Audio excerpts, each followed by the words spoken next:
Good evening. A somber day for Phoenix police. Officer Blake Newman died after he crashed his motorcycle in Glendale last night. He was off duty at the time. And his loss is being mourned today by the entire law enforcement community. Team 12's Mitch Carr joining us now. And Mitch, what have we learned about Officer Newman?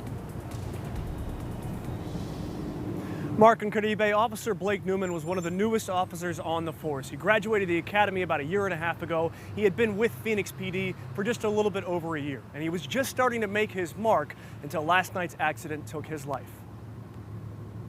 News of 25-year-old Officer Blake Newman's death hit the Phoenix law enforcement community on Tuesday. Well, he was just starting to make his reputation as a hard worker, a go-getter, and it's just tragic that this happened.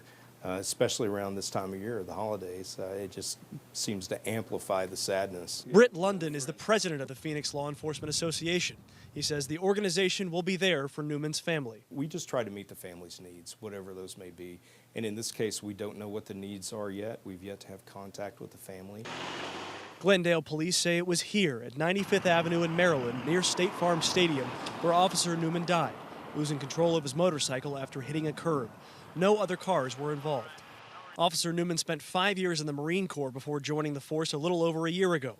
London says Newman's level of dedication to service is rare these days. That's even another family aspect. You know, his Marine family is sad. And I don't know if you've seen it on Facebook, but some of his fellow Marines have already made some comments about it. So, yeah, it's sad to a lot of people. Sad to friends, his family, and his extended police family. It harms our family. You know, we're a family. Phoenix police officers, Phoenix Police Department, from the chief down, we're one big family.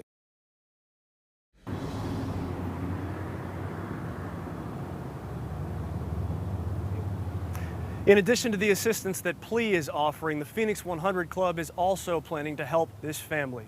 Reporting live in downtown Phoenix, Mitch Carr, 12 News. Mitch, thank you.